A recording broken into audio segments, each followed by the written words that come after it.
Irmãos, façamos a leitura, então, do primeiro capítulo do livro de Samuel.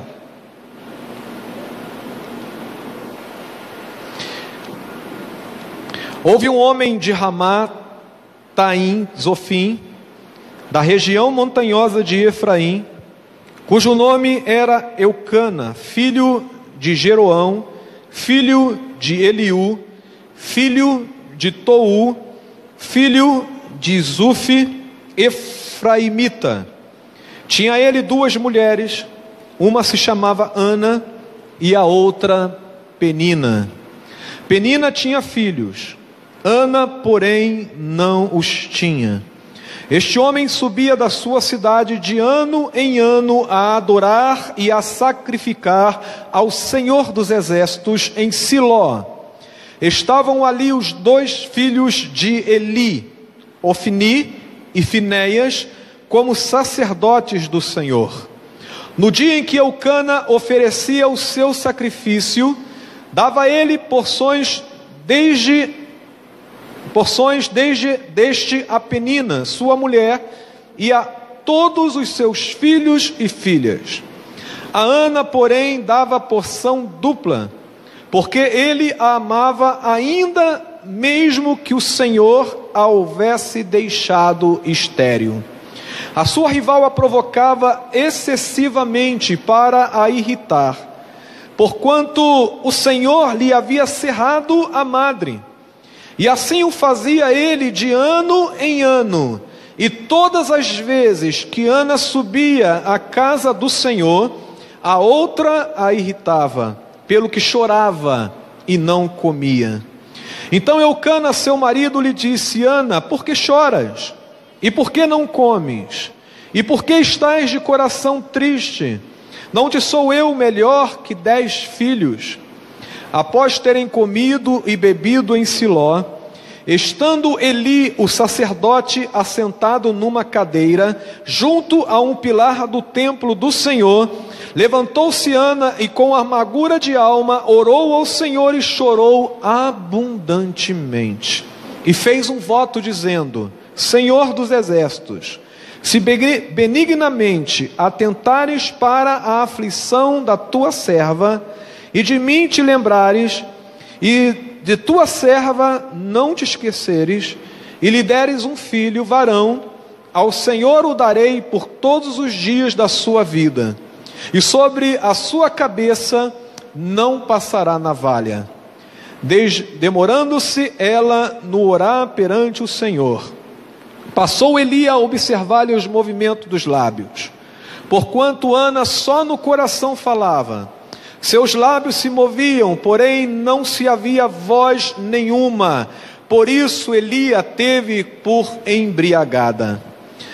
E lhe disse: até quando estarás tu embriagada? Aparte de ti este vinho.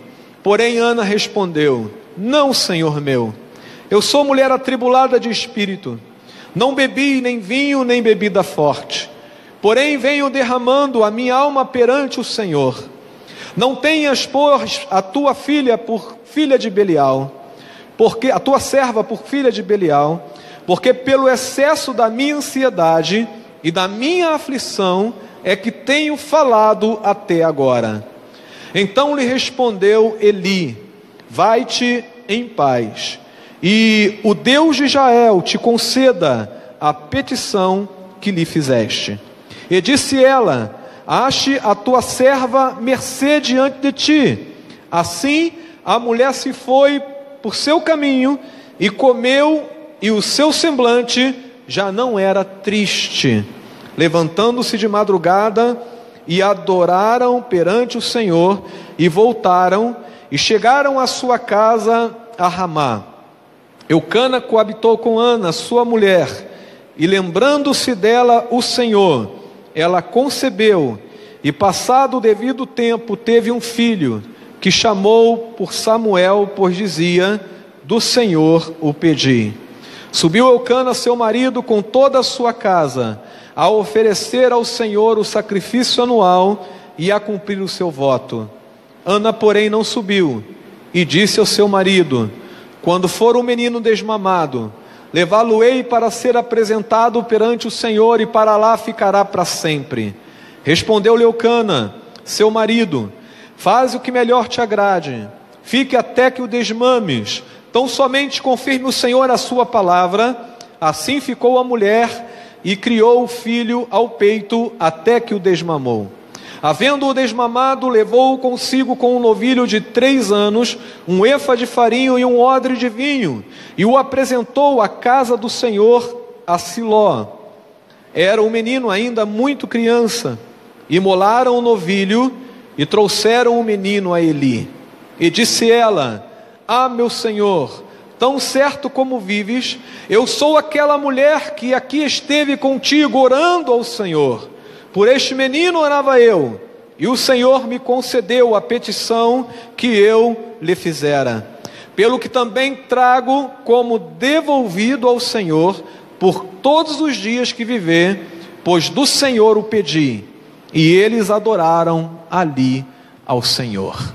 Amém? Louvado seja o Senhor. Queridos, o livro de Samuel é um livro de transição.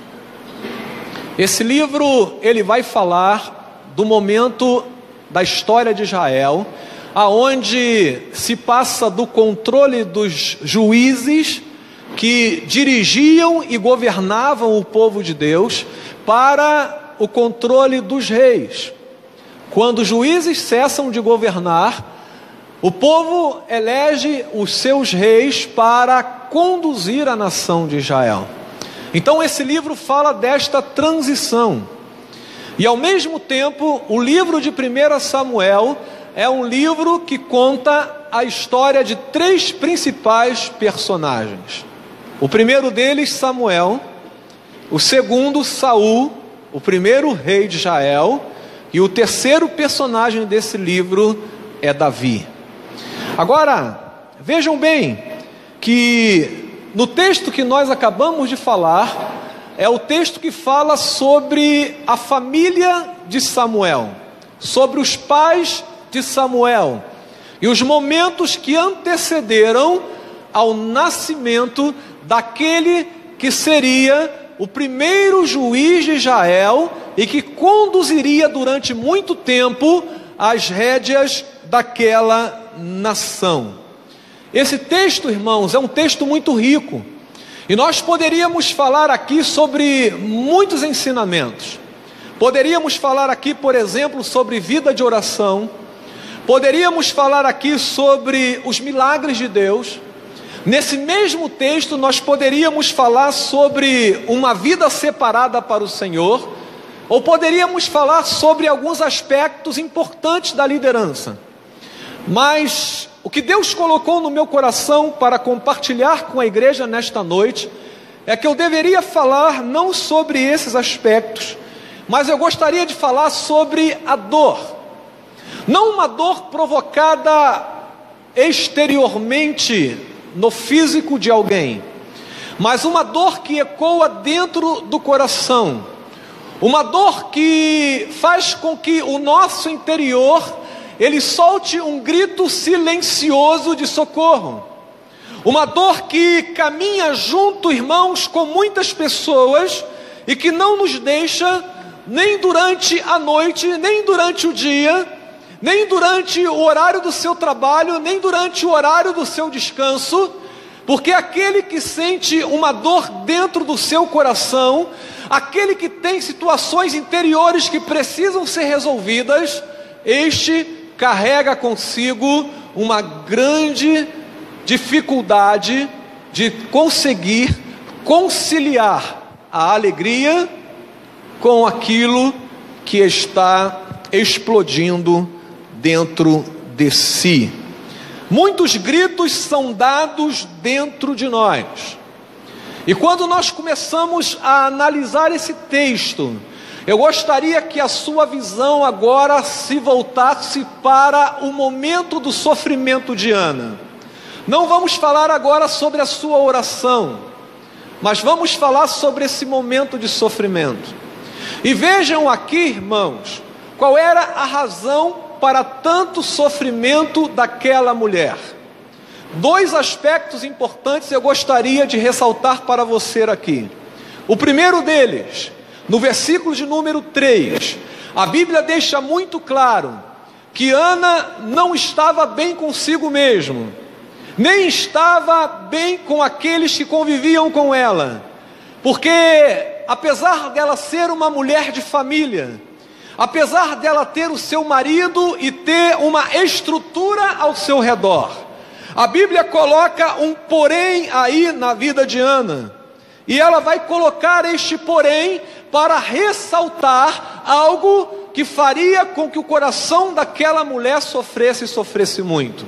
A Bíblia fala no versículo número 3, que aquela mulher não tinha filhos. E isso era algo muito sério para uma mulher no contexto do Antigo Testamento. Para uma mulher no contexto do Antigo Testamento, ser uma geradora de filhos era alguém que na verdade era uma pessoa considerada produtiva para aquele momento. A mulher no tempo do Antigo Testamento era considerada inferior ao homem. E além do mais, ao ser considerada inferior, já não era tratada com a mesma dignidade que um homem era tratado. Agora imagine vocês que uma mulher que já se sentia discriminada pelo fato de ser mulher, ainda carrega consigo uma situação que aumentaria ainda mais o seu drama. Ou seja, além do fato de ser mulher nesse contexto, a Bíblia diz que ela não tinha filhos. E para o padrão da sociedade em que ela se encontrava, todos esperavam que uma mulher gerasse filhos. Não está de acordo com os padrões da sociedade. Era algo que machucava o interior de Ana, porque ela olhava para a outra mulher do seu marido, e ela via aquela mulher com muitos filhos, e ela olhava para as mulheres ao seu redor. Ela ia ao templo e ela olhava as outras mulheres, e todas elas com os seus filhos, todas elas se alegrando com a sua família. E quando ela olhava para si, ela verificava que a sua situação a tirava do padrão que a sociedade estabelecia para uma pessoa, na sua condição, ser considerada uma pessoa feliz. Uma mulher feliz, naquele momento, seria uma mulher que, além de casada, pudesse dar filhos ao seu marido. Irmãos, a situação se agrava ainda mais quando alguém pega essa circunstância adversa na vida de Ana e começa a jogar na sua cara esta característica que a inferiorizava em relação às outras mulheres. O verso de número 6 e 7 deixa isso muito claro, porque esse verso diz que a sua rival, todos os dias, colocava diante de Ana que ela era uma mulher inferior, ela a provocava, ela tirava Ana do sério, ela falava e jogava para que todos pudessem ouvir que aquela mulher estava fora dos padrões que a sociedade daquele tempo aceitava. E isto para Ana era algo que mexia dentro de si. Veja, irmãos, que a palavra usa a expressão rival para Penina. E quando você entende o que é ser um rival, você percebe a complexidade que era a relação dentro da casa de Ana. Um rival é aquele que disputa com você alguma coisa. Então estava em jogo ali a atenção do seu marido.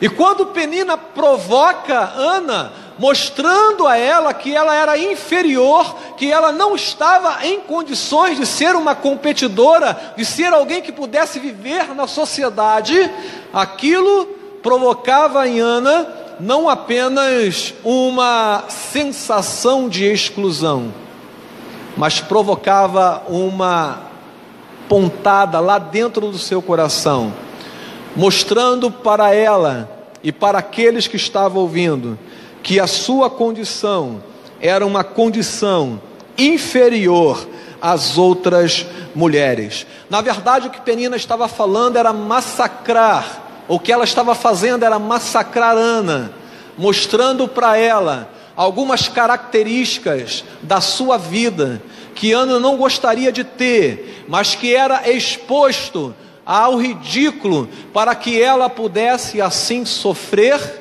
tanto na presença do seu marido, como na presença da sociedade como um todo.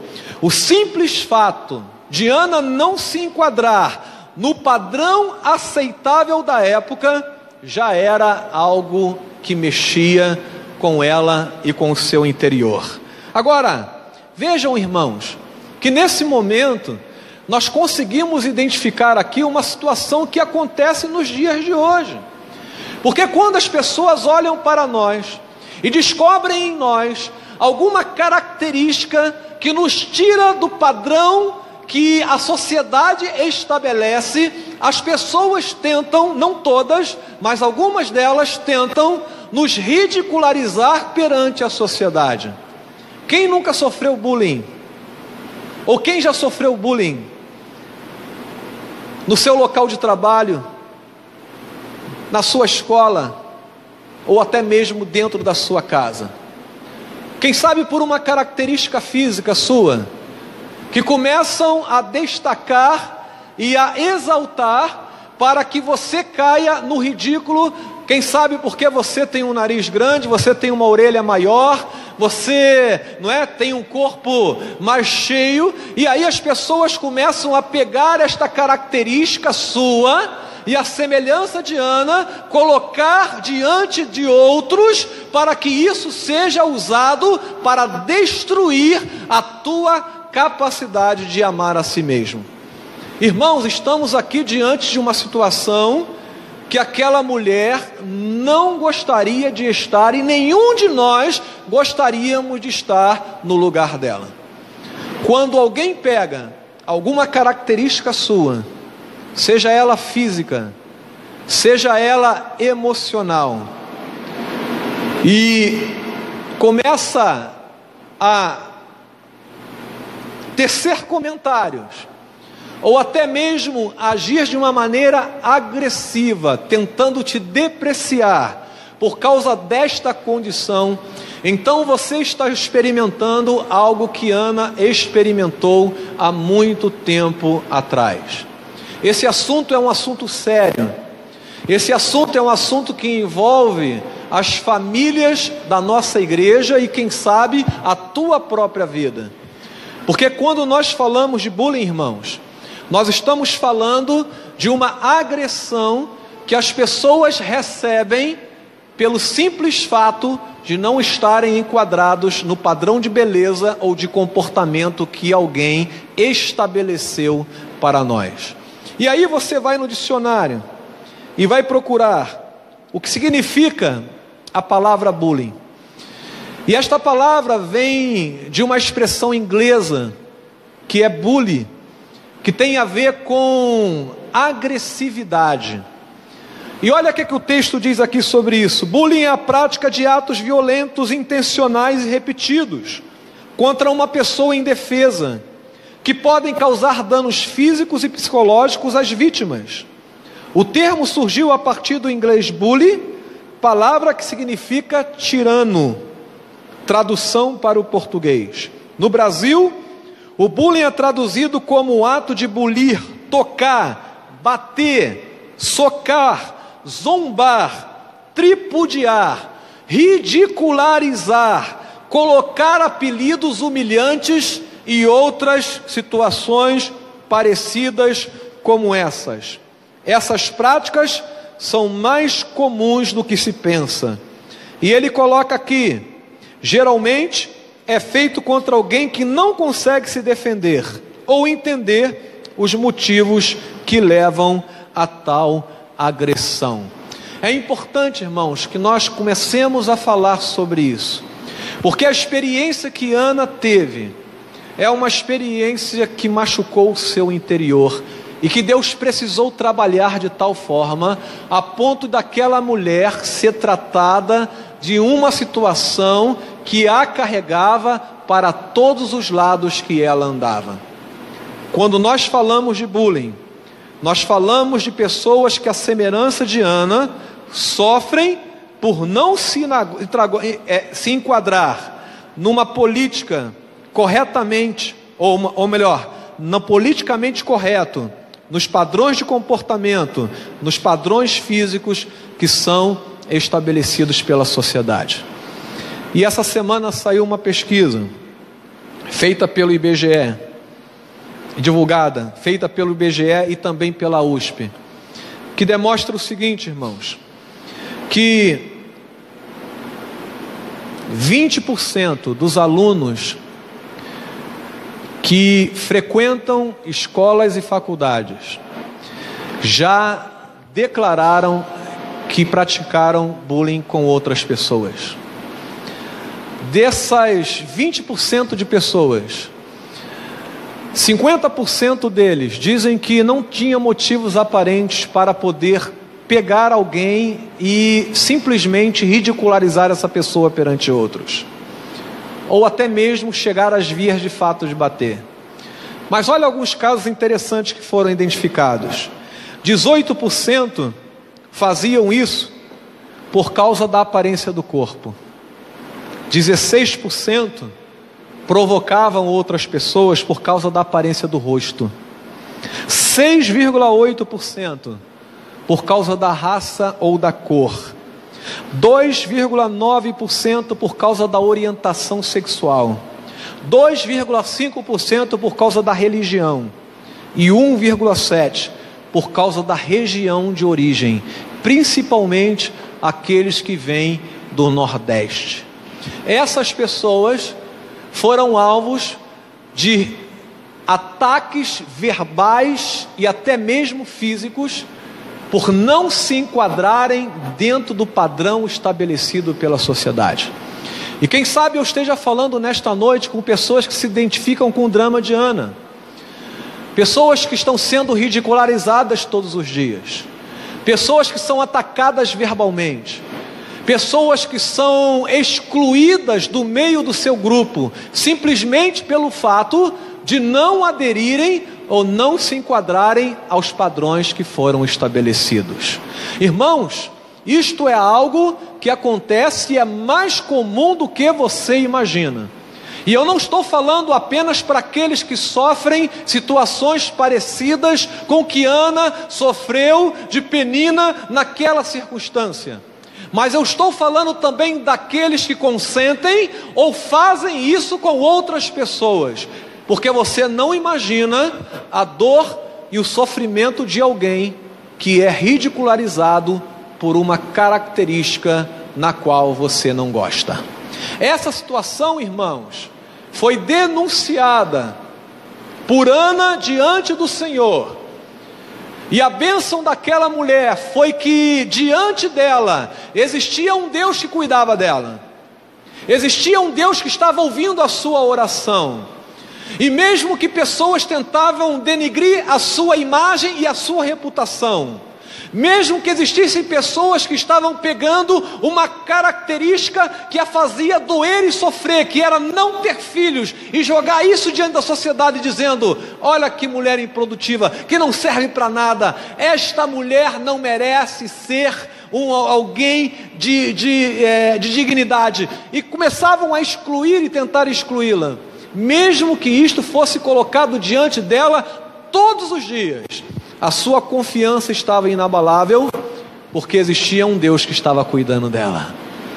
E aí eu lembro do salmo que diz: porque estás abatido, ó minha alma, porque te perturbas dentro de mim, espera em Deus, pois ainda o louvarei, a Ele meu auxílio e Deus meu. Ó irmão, isso é algo tremendo. Quem sabe eu esteja falando com pessoas aqui nesta noite que estejam sendo atacadas em situações que tenham a ver com seu aspecto físico, com características morais, ou quem sabe até mesmo por situações que foram citadas aqui nesta pesquisa. Eu quero dizer para você que você não está sozinho. Deus cuida de você. Deus está ouvindo o teu choro no silêncio do teu grito interior. E Deus não permitirá que essa situação permaneça, porque Ele cuida dos seus queridos. E pasmem, irmãos, que isto acontece também dentro da igreja. Quantas vezes pessoas são ridicularizadas dentro da igreja, afastadas do convívio de grupos, porque simplesmente não aderem a um comportamento ou a um pensamento estabelecido dentro da igreja. Isto faz pessoas sofrer. Pense nisto. Se você consente ou faz esse tipo de situação, eu quero exortar você em nome de Jesus a abandonar esta prática, porque isto de depreciar pessoas com palavras, com atitudes, ou mesmo ignorá-las por alguma situação ou circunstância, faz pessoas sofrerem. E a igreja, irmãos, é lugar de cura. Igreja não é lugar de gente ficar doente. Quantas pessoas ficam doentes dentro da igreja? Quantas pessoas ficam doentes por causa dos relacionamentos dentro da igreja? Gente maltratada, desprezada, gente tratada como lixo, como nada, gente que é xingada, talvez não com os palavrões que são falados lá fora, mas de outras formas tão aberrantes quanto. E dentro de nós não pode ficar um grito silencioso dizendo: pare com isso. Porque na verdade, irmãos, o sofrimento de Ana era algo tão grande que ela não conseguia guardar dentro de si. A Bíblia relata não apenas o sofrimento desta mulher, mas as consequências daquilo que fizeram com ela. Vejam algumas características dessas consequências. E imagine uma pessoa que está sofrendo bullying neste momento. Alguém que está sendo ridicularizado ou atacado por alguma característica que você não gosta, não concorde ou talvez não entenda. Veja, irmãos, que no verso de número 7 a Bíblia fala de um choro intenso, que não para, e ela chorava, e ainda perdeu o apetite porque ela não comia. Vejam que no verso de número 8 a Bíblia fala de uma tristeza profunda que acomete o coração e a vida daquela mulher. Vejam que no verso 9 ela fala para o sacerdote Eli que ela está amargurada por dentro. Não há motivos de alegria. A esterilidade, a secura dentro do seu coração e da sua vida. No versículo de número 11 ela fala da aflição que o seu coração está sofrendo. No versículo de número 16 ela fala da sua ansiedade para que isso passe logo. E quando nós juntamos, irmãos, todas essas características, nós vemos características parecidas com alguém que sofre um quadro de depressão.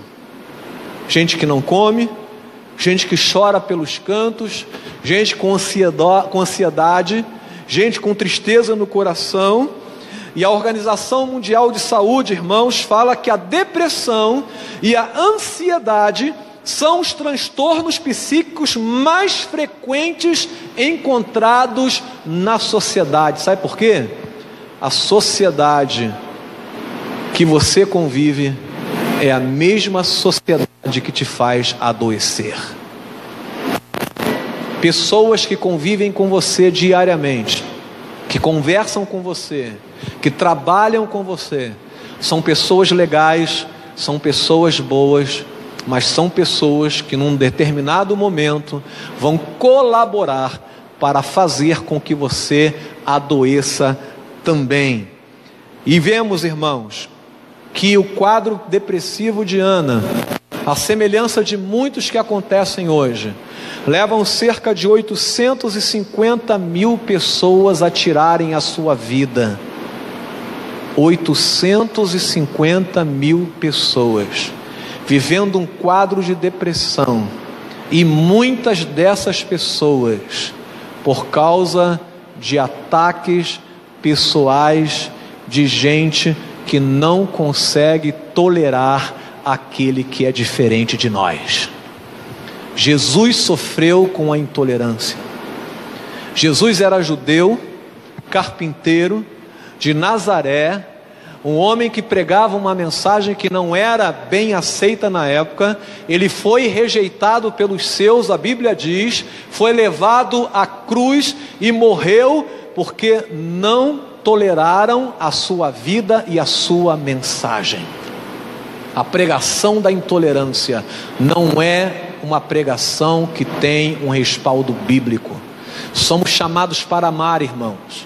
Somos chamados para sermos, luz do mundo e sal da terra. Somos chamados para abençoar as pessoas e não para torná-las doentes. E é por isso que quando um crente convive no meio de uma sociedade insana, doente, ele tem que ser luz ali e trazer saúde aonde as pessoas estão, porque o papel dele é trazer as boas novas que mudam o coração e a vida das pessoas. Amém?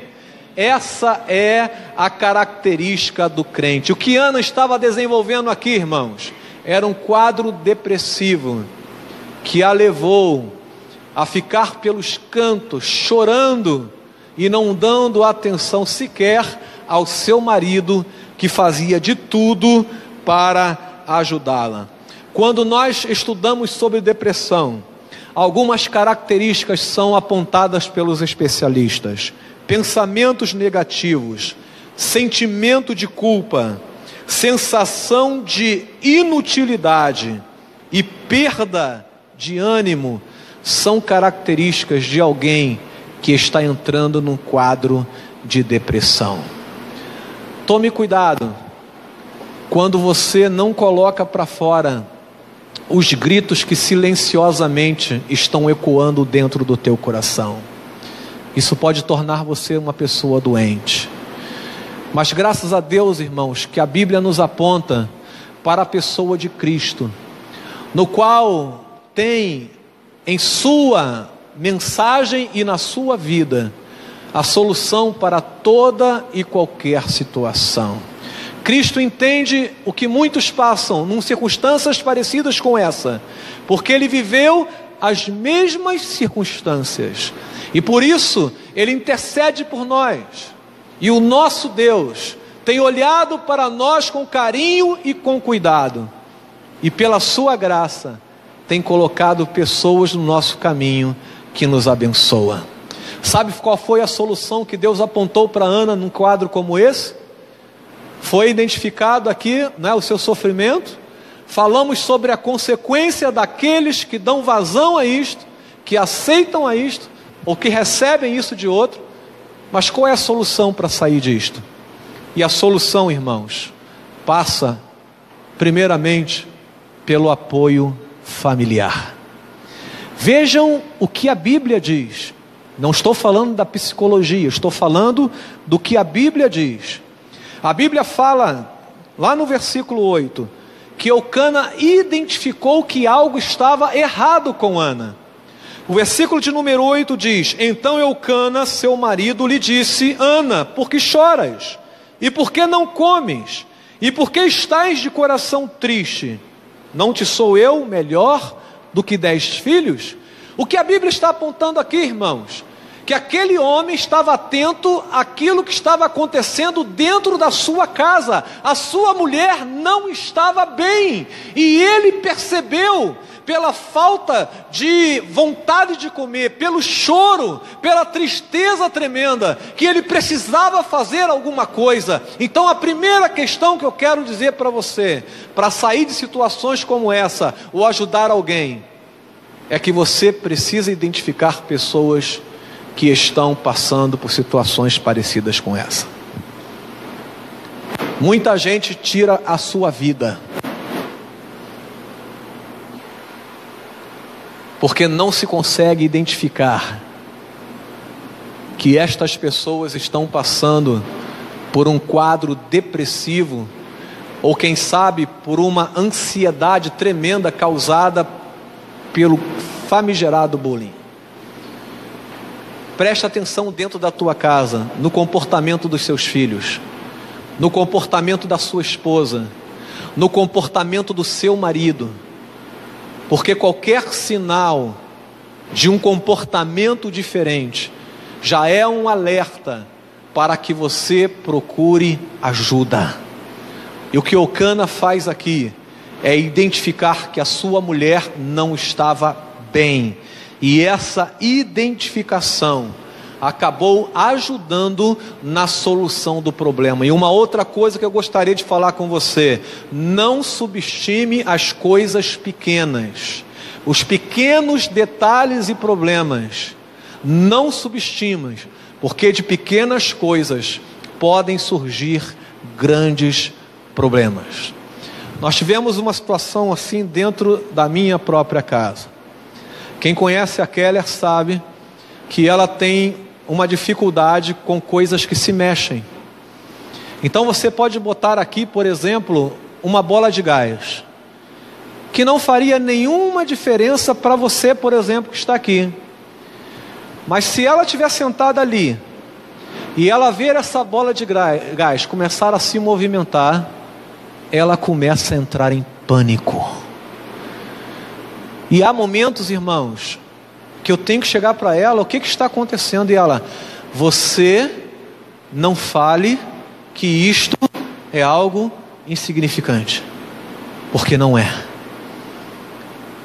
Para aquela pessoa, um simples movimento de um objeto gera dentro dela temores que podem trazer traumas tremendos.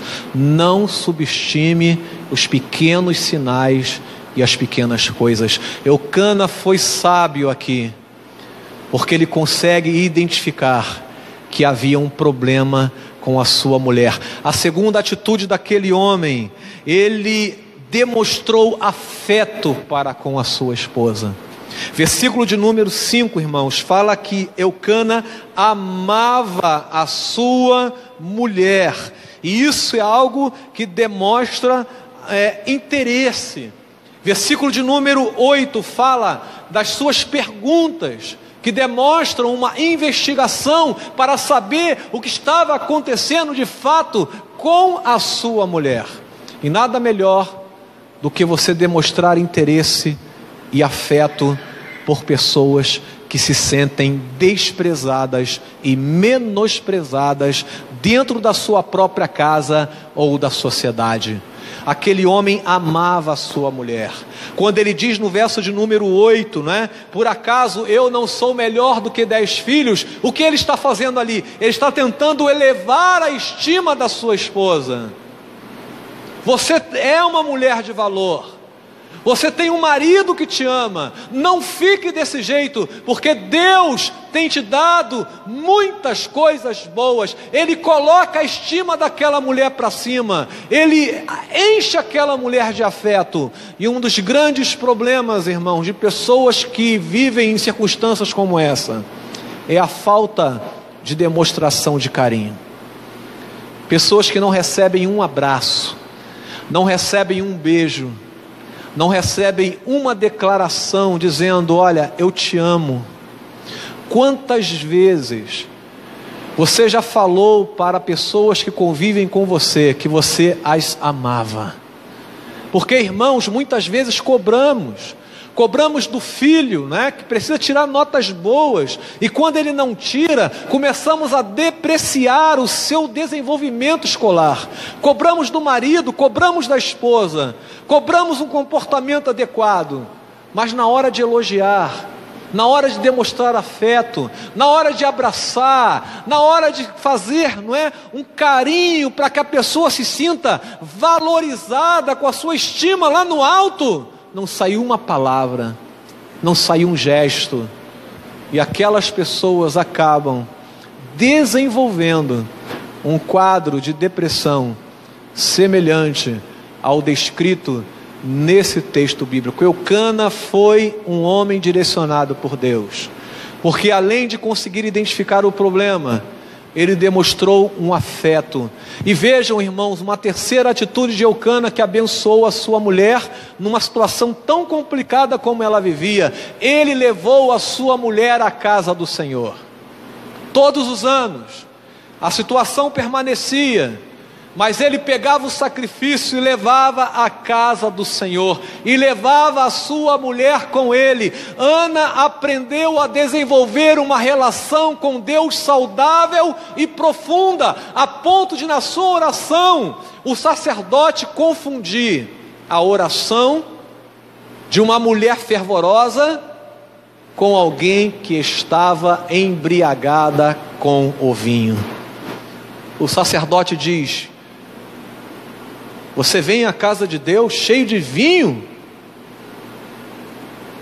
Você, antes de vir à igreja, você passou, não é, num lugar e bebeu, e agora está falando como uma louca? E ela: não, a minha alma está cheia de ansiedade, de amargura, e eu estou derramando o meu coração diante do Senhor.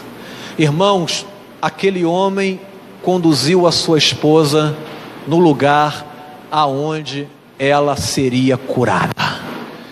E quando o sacerdote Eli declara para ela no final, lá no verso de número 18, dizendo, ou melhor, 17, dizendo: vai-te em paz, o Deus de Israel te conceda a petição que fizeste.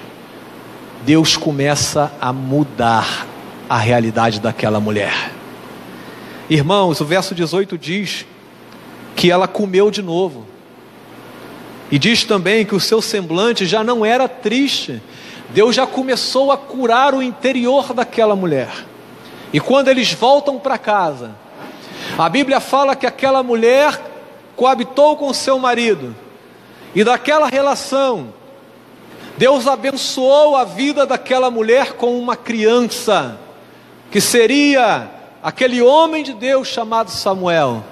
Aquela mulher foi restaurada na sua plenitude, porque ela ousou confiar num Deus que cuida de nós, não apenas nas questões exteriores, no pão que está na tua mesa, na necessidade do teu dia a dia, mas do Deus que cuida, irmãos, do nosso interior, do Deus que sente o que nós sentimos, do Deus que sabe dos nossos gritos, que tem resposta para cada uma das nossas perguntas interiores.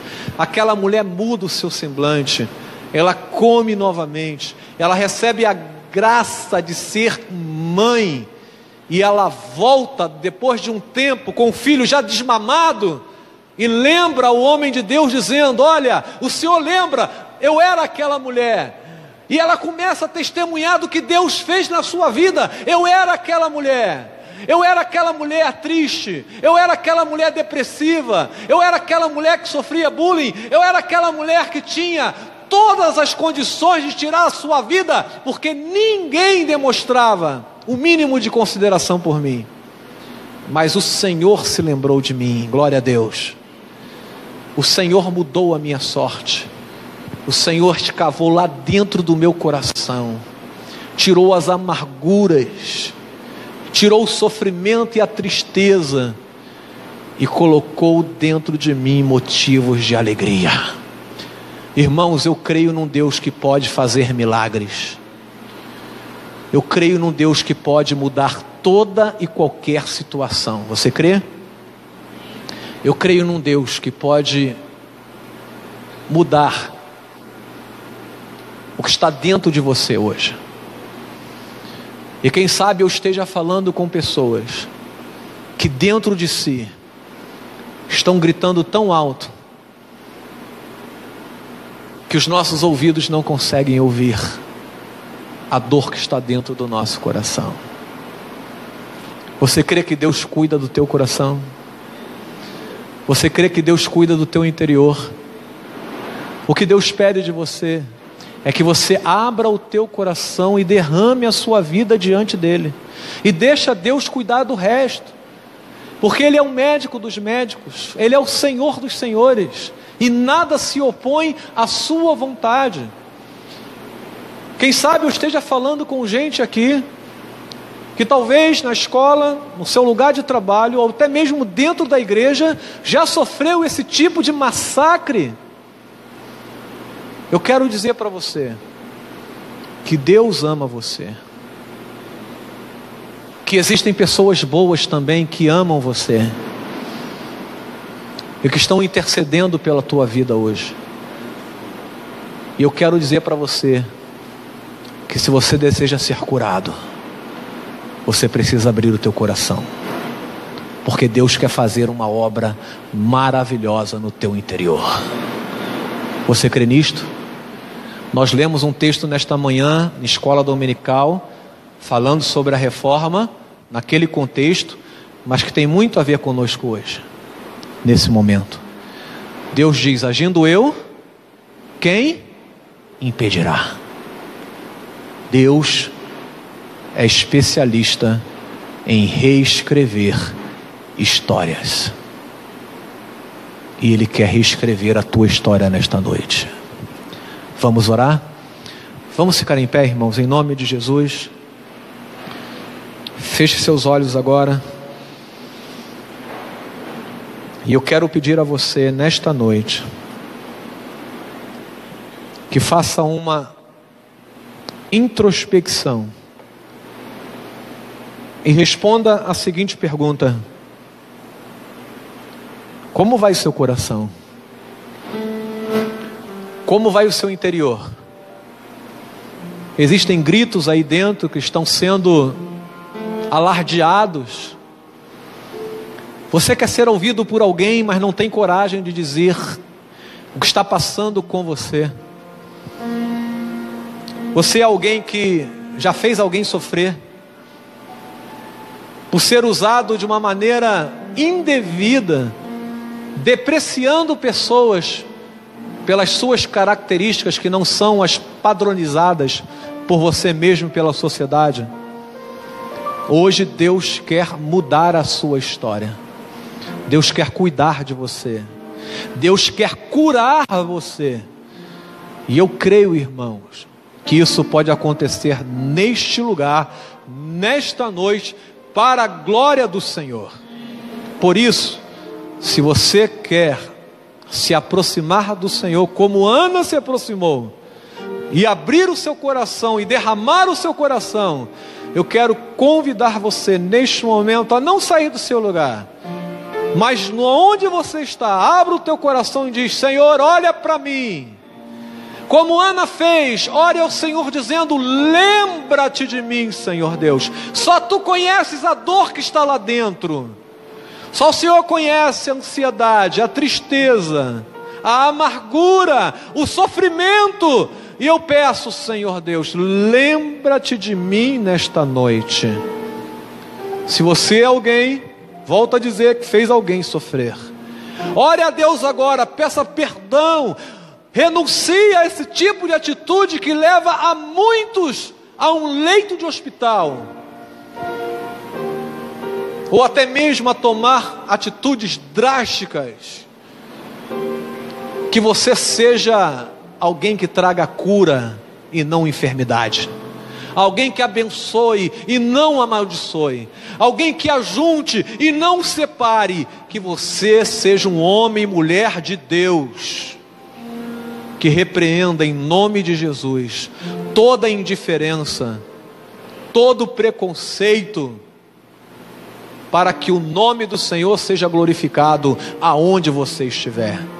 Você quer fazer isto nesta noite? Então eu vou orar junto com você. Vou orar junto com você que está nos acompanhando pela internet. Vou orar para que o Senhor cuide de você. Ó Pai, este hino tocado traz uma mensagem tão maravilhosa. Deus cuidará de ti na tua dor, com todo amor. E nós queremos declarar que nós acreditamos nisso, que o Senhor cuida de nós, que o Senhor olha para o nosso interior com tanta clareza como nós vemos o exterior.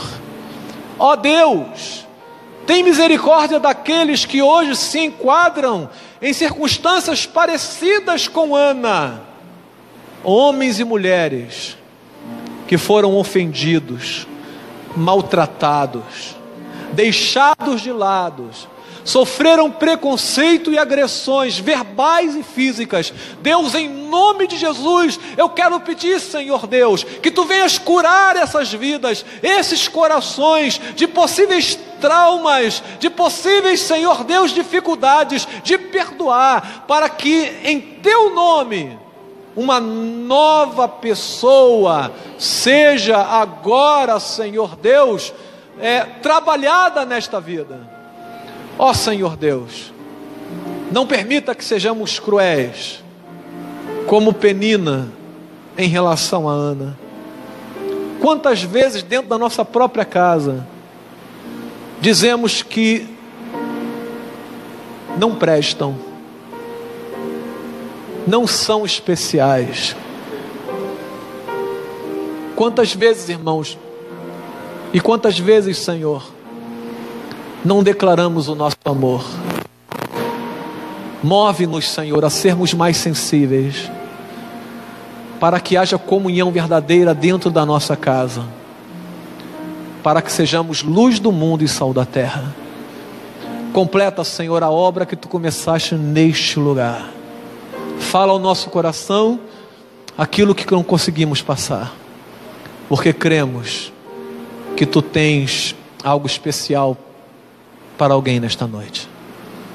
Oramos e Te agradecemos por esta palavra aos nossos corações, em nome de Jesus. Amém, Senhor.